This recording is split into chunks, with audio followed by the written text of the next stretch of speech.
Could errors being made in North Carolina's food assistance programs spark a $400 million federal penalty? And is our state prepared for new federal Medicaid rules that could increase state budget stress? This is State Lines. Funding for State Lines is made possible in part by Across North Carolina, strong communities begin at home. The North Carolina Realtors represent more than 55,000 professionals statewide, focused on expanding housing attainability for all. Quality public television is made possible through the financial contributions of viewers like you, who invite you to join them in supporting PBS-NC.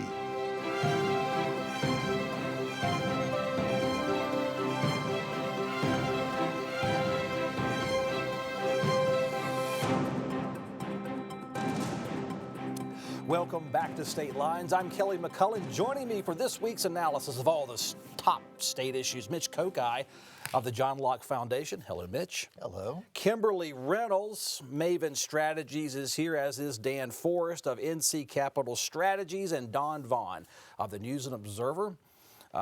Press Corps Chief, would that be right? Past President of the Press Corps. Capitol Bureau Chief. Capitol Bureau Chief. See, I always get in trouble for that, but thank you for being here as well. More importantly, thank you for joining us. Pull up a chair, folks. I want to tell you about North Carolina facing hundreds of millions of dollars in extra costs associated with federal food or food stamp benefits. Some new federal rules will penalize U.S. states for making excessive errors in benefits payments.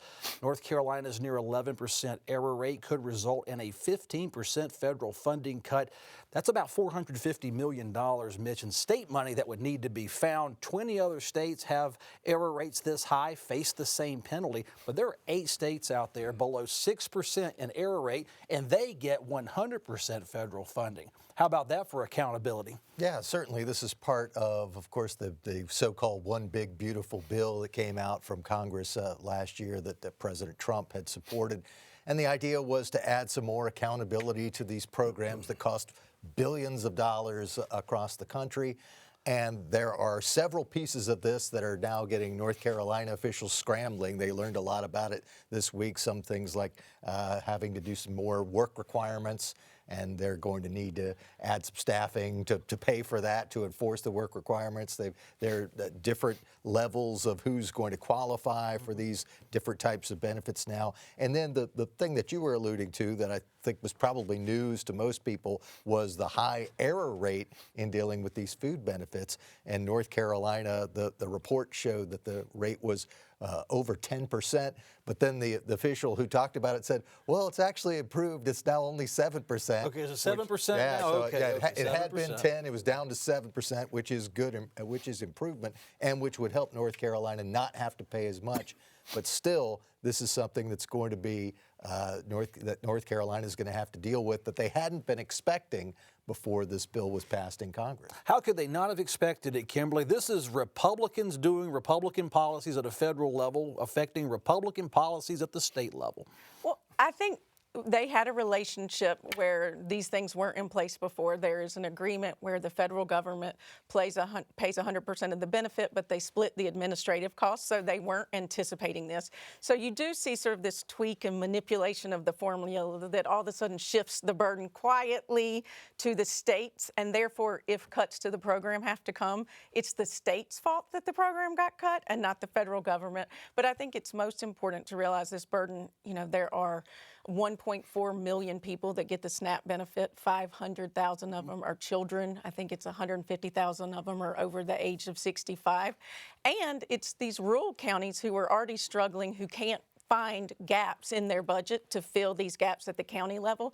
So it's an unfunded mandate that could really impact rural counties and their citizens who rely on these benefits. Dan, it's a great time to not be a politician right now in North Carolina. It's much easier just to talk about it. Lots of challenges here. But I have, in my observation, we'll talk about Medicaid, we'll talk about SNAP. These are federal programs, created back in the 60s, that require federal funding and federal cooperation, and now 60 years later, it's being pushed down to the states. North Carolina did not invent food stamps, and they did not invent Medicaid, as we will talk about a little bit later on.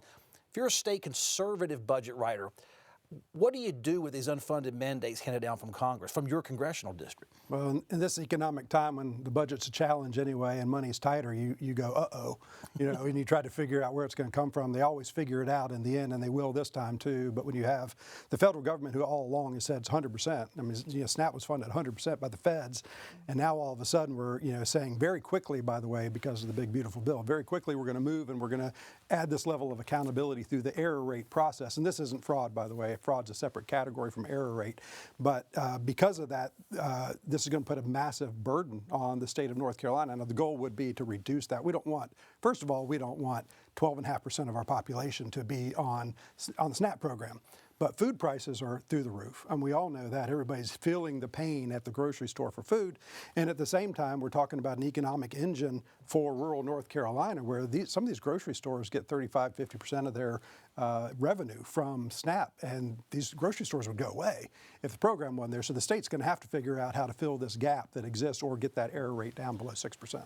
Dawn, Dan brought up a point. I want to state it again. This is not the waste, fraud, and abuse you're hearing about in national headlines. My understanding from my research is these are errors. Maybe someone got too much food benefits. Somebody may have gotten less than they deserved or were owed, which creates the error. Is that accurate? So I think this, I don't know the in the weeds level of it, but finding this out, and additionally with what the federal bill has put this money responsibility on the state for SNAP and other things, and North Carolina still doesn't have a comprehensive state budget. They didn't pass one last year. Maybe we'll see it in the short session. But there are a lot more things that the state is going to have to pay for, and tough decisions are going to have to be made on what isn't going to be funded anymore. And I think an interesting piece to add to that is, of course, almost everyone who thinks about the state budget thinks the General Assembly should have passed the state budget last year. It's their main job when they come back. But it actually could be a benefit of them not passing a budget last year, that they have more flexibility to deal with some of the stuff that they didn't know that they were going to have to deal with. Yeah. They haven't already spent the money that they would have to claw back or say, sorry, we told you we were going to do this, but we can't.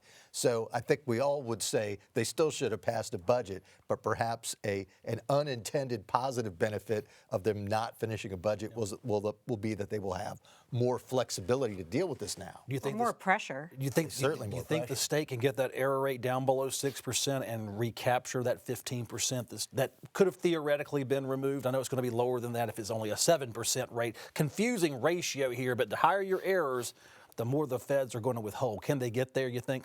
My guess is that'll certainly be a goal. I mean, it wasn't something that was called on in the past. So probably one of the reasons they had the error rate that they did was that no one called them on it. Now that the money that you're getting is tied to your error rate, my guess is someone's going to make that a priority. Well, speaking of clawing back funds, Kimberly, North Carolina law calls for ending Medicaid expansion if federal funding were ever to be diminished or lowered. Well, new incoming federal Medicaid rules have some of our state's budget writers worried. One, an important one, Representative Donnie Lambeth and North Carolina's Department of Health and Human Services suggests they'll need a federal extension on time so they can implement new regulations on work rules as well as increasing compliance. Lambeth says the state budget cannot afford these new regulations without cutting the state budget elsewhere, raising new revenue, or ending Medicaid expansion, which I think he used the term, Kimberly, nuclear. I'm a Southern guy. I want to say nuclear. You brought up the word. The George Bush interpretation of that boy, word. If I say it once the incorrect way, I'll taint the whole room. However, those are three options, and it seems 2 to 3 of those would not be palatable to Republican budget writers. What gives? Well, I mean, I think, we've spent a decade trying to get Medicaid expansion. We did that. We were one of 9 states that implemented the trigger rule, where if the federal funding went below 90%, we would have to cut. I think it was, to me, positive that it wasn't the first thing that they were like, let's go and cut this. But I think there are real concerns. You heard it out of DHHS. You heard it from Representative Lambeth that said, it's not only that they said that you had to change it, it is the speed in which they said the implementation had to happen. And anybody, you know this, who's worked in state government, speed is not really what they're known for. These are big engines, big infrastructure, costly infrastructure, and they need time, so there's real concern if they can't get that extension. Dan, which is more palatable here if they face the work requirements aren't going to go away and that local bureaucracy needed to ensure compliance will not go away. One big beautiful bill is here to stay, at least for this administration. But I mean, based on the nature of the counties having to take care of this and having to track all of the things that they're telling them to track now, they didn't have to track before. The counties are, bureaucracy is probably going to get larger. They're going to need more money. They're going to need more staff to actually comply with these things, which they don't have now. So, 80% of our state is rural. They don't have funds to do these things. Where is the state going to pitch in to help the counties actually meet the needs that they can actually comply with this? And it's a short order, as Kimberly said. You have till there's a trigger October this year, and then the big trigger is October of next year, right? So there's a lot of work to be done at the county levels where they're not staffed appropriately to do it. That's where really where the rubber's going to meet the road on this. Dawn, I missed that part of this debate over all these months when you've been on the show regularly. Is we always talked about the state having a burden from the feds, and I have overlooked, quite frankly, as host of this show, it's local governments now that are being pressed on by federal officials and federal policy. I feel like we were talking about, who do you blame if, something's taken away? The feds have done this to the state and local level. I remember the Medicaid expansion fight. It was so long, and the biggest thing, and what took a long time for Republicans to come in line with Democrats' goals on, was what's it going to cost the state? And if things are costing the state more, again, how do you tell people you're going to take this away? And Representative Lambeth, very serious, longtime House Republican budget writer, was one of the proponents of moving toward expansion before it happened. But before even these things, the legislature is still arguing about rebase, which is just the money needed to fund it this past year's levels. And there's the fight with Governor Stein over it.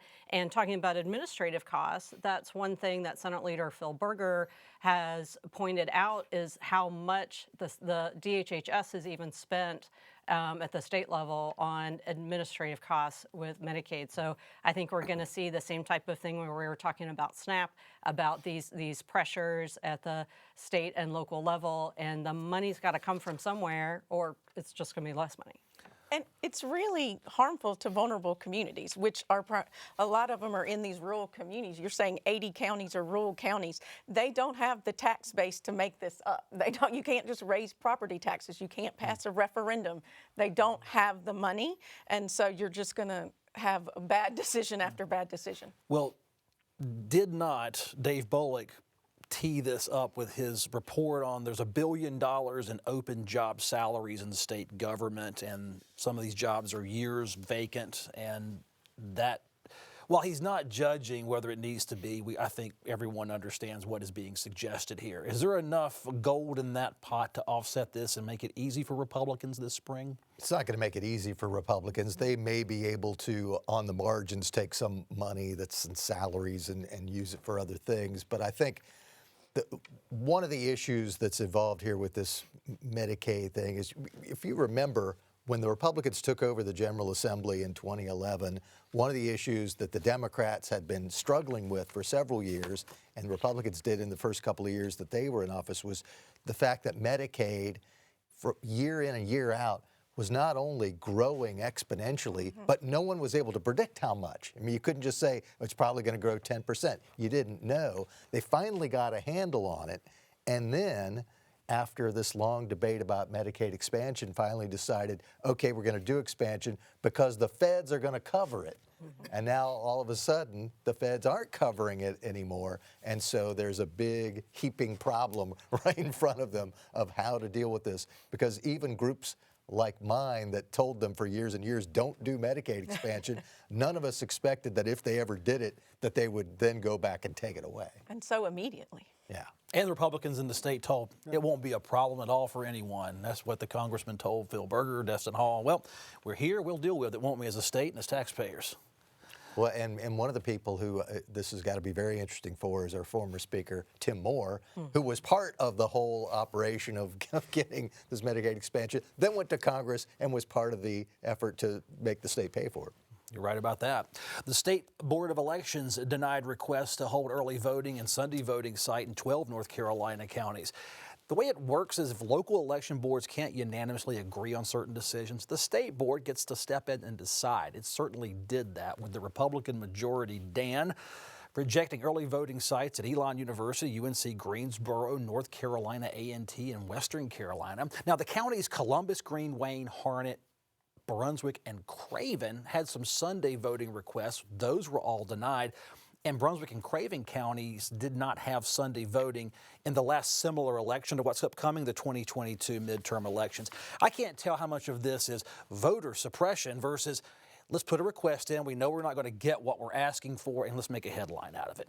Yeah, I think it's the latter. I mean, it comes around every 2 years. This is not new. It really is every 2 years. These requests come up and they get denied or some get accepted. But, you know, just to kind of set the record straight on it, we do have 17 days of early in-person voting. 17 days. You have election day. That's 18 days of in-person voting and 51 days of absentee mail-in voting. So there's not any suppression there. I mean, the reality is there's still only in this election, there'll be, what, maybe 50% of the population shows up to vote after you have 50 days of voting. So people aren't that interested in voting, to be honest. So adding more days and more locations and all those types of things does not really solve the problem. There are other ways to solve that problem, but there's not voter suppression. This is a good political football. It gets kicked around. It would get kicked around either way, no matter which political party is in charge. But there were some changes, obviously, made to the elections board and the makeup of the election board, Republican versus Democrat, by the General Assembly, taking some powers away from the governor and those types of things. So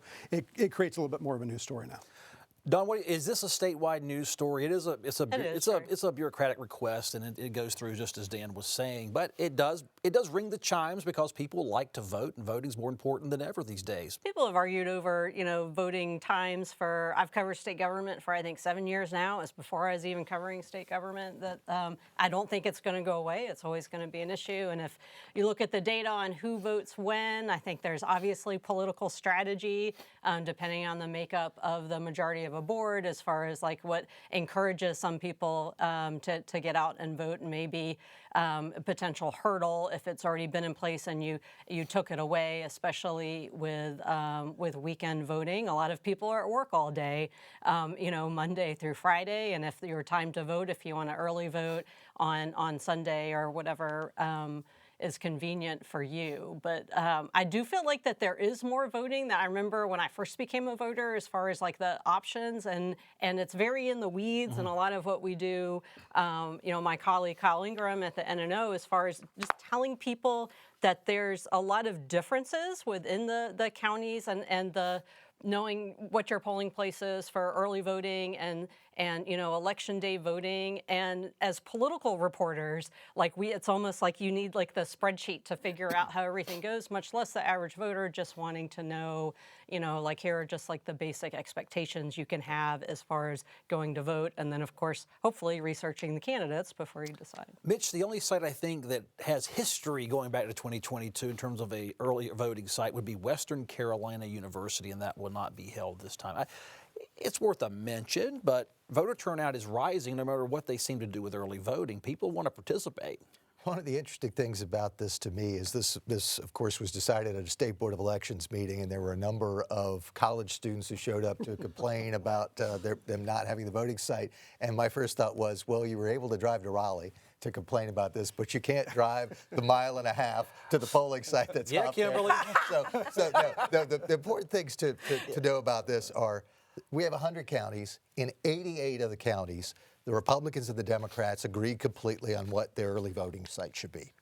In the other 12 counties, what you tended to have was the Republicans, who are now the majority on the boards after Dave Bolek took over control of the elections boards, so it flipped from Democratic control to Republican control. The Republicans on the boards tended to say, hey, for these primaries, let's cut some of the expenses on these places where we've had early voting and no one shows up. Yeah. Let's just shut those down. And the Democrats said, well, no, I mean, we need to have Sunday voting, need to have these college sites. And that was the disagreement. So the 12 cases went to the state board, and the state board basically went along with what the Republicans, who had the majority on the county board, said in almost every case. In one case, a Republican in Columbus County had gone along with the Democrats, and he got overturned. But otherwise, it played out as they normally do. I have identified the process guy on our panel. You know your business on this. You follow. Well, I followed it a little bit just because I said, okay, 12 counties. That means in 88 of the counties, they all agreed. Which is shocking. It is shocking. I was It is shocked shocking. by that Yeah, number, yeah. to be honest. Bipartisan win. Last word to you on that. Well, I mean, you mentioned Western Carolina. It's just like, we are talking the mountains, and the guy on the board was like, no problem. They can just walk 20 minutes. It's not 20 minutes in the hills of North Carolina could be very different than a 20-minute stroll in Raleigh. So, I mean, let's be clear. If these voters and these hours and these locations had, in Republicans' mind, benefited their voters, they would have left those in play. So, but at the end of the day, I don't think these were huge overhauls in any of these counties. And this could also change for the general election, because we've been talking about the primary elections. They could have more sites when more people are expected to be there. U.S. Senator Tom Tillis and former Representative Patrick McHenry have criticized the U.S. Department of Justice's investigation of Federal Reserve Chairman Jerome Powell. McHenry told the 2026 Economic Forum the DOJ investigation of Mr. Powell is, quote, deeply offensive to Fed independence and is the wrong thing to do. In separate comments, retiring U.S. Senator Tom Tillis says he'll oppose any replacement Fed chairman right now. Don, I don't normally talk about D.C. politics, but influential leaders in North Carolina, one's retired and the other one is retiring, so take that for what it's worth. But somebody on the Republican side is taking a public stance against Trump policies. I feel like Senator Tillis just like he's been unleashed, not running again, you know, to say what he thinks on every issue, to push things. You know, of course, he still wants to do what his caucus wants him to do, but he's also going to be willing to be the outlier because he doesn't have to worry about who's donating to his reelection campaign and that sort of thing. And that's freeing for him to say, you know, no, this is, you know, the standard we should have. He's been critical of a lot of different Trump policies, even when everybody thought he was running for reelection, you know.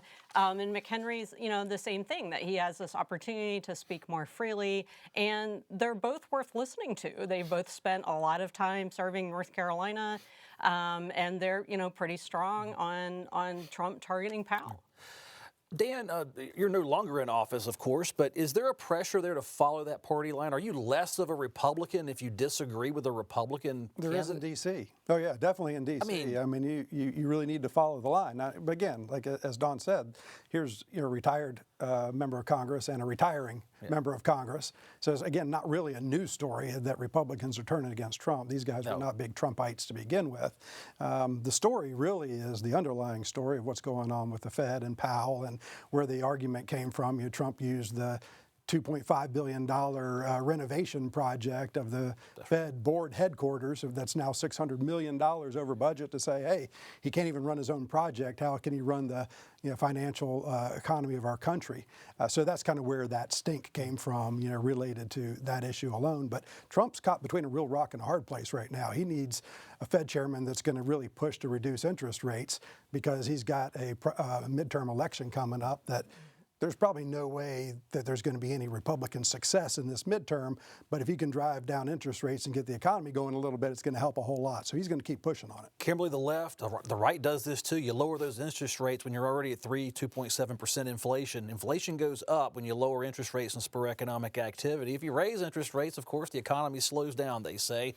Is it a rock and a hard place? And what do you make of these outgoers? They're still North Carolina leaders and they're influential. They're sniping at the Republican leader.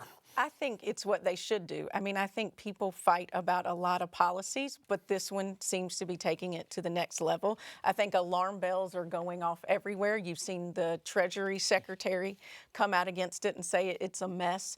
You've seen a lot of economists. You've talked about you're going to see corporations. There are a lot of behind-the-scenes conversation. This isn't just impact the interest rates in the United States. I am no economist, but you're hearing some alarming things about the world and how this is going to impact how they see us, how they view us. So I think this is a different scenario. I'm glad that a retired congressperson and a retiring U.S. senator, but I think they'll be joined the longer this push stays. Mitch, stand by. I want to hit this last topic. We got about 90 seconds left. Attorney General Jeff Jackson, he's leading a bipartisan group of attorneys general to study artificial intelligence safety. Jackson says AI policies aren't yet so politically polarized, so work can be done on the issue for now. Early concerns, Mitch, are over AI-created child pornography and how these chatbots can lead kids towards social isolation. Utah's already suing Snapchat over allegations of kids' mental health being hurt, how it could be used for human trafficking and illegal drug sales. Very quickly, this debate over AI starts with let's protect the children. You can do anything in legislation protecting the children. How does the government keep this in line, really protecting the kids, not getting into free speech like we're seeing some people say in the United Kingdom and European countries? Yeah, it's going to be difficult because AI could do a lot of good things. It could do a lot of bad things. I think the most interesting part of this story is that the people involved right now recognize that this is the time to do it before it becomes a big partisan fight between left and right. 10 seconds for everyone. What do you think AI is? Is this worth going through? Jeff Jackson making headlines? So. I think when he was in Congress, he mentioned that it feels like the government's always behind the ball on these things, and that as it's becoming bigger, we need to stay on top of it, and the government needs to be paying Quick attention. comments, Dan. Yeah, great. Good timing. I mean, yeah, it's kind of new for most people, and it's still under the radar a little bit. I mean, I've been using AI for about a year. I use it every day, as I'm sure you guys do now, too, and it's growing so fast that now's the time to do it. Dawn, final word. Everything needs guardrails. There you go. Well, thanks so much for watching us. Appreciate you tuning into State Lines. Email your thoughts and opinions to the email address statelines@pbsnc.org. We'll check out your email. I'm Kelly McCullen. Thanks for watching, and I'll see you next time.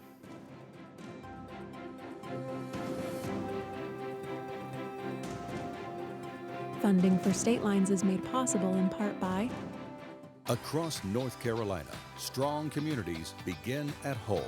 The North Carolina Realtors represent more than 55,000 professionals statewide, focused on expanding housing attainability for all. Quality public television is made possible through the financial contributions of viewers like you, who invite you to join them in supporting PBS NC.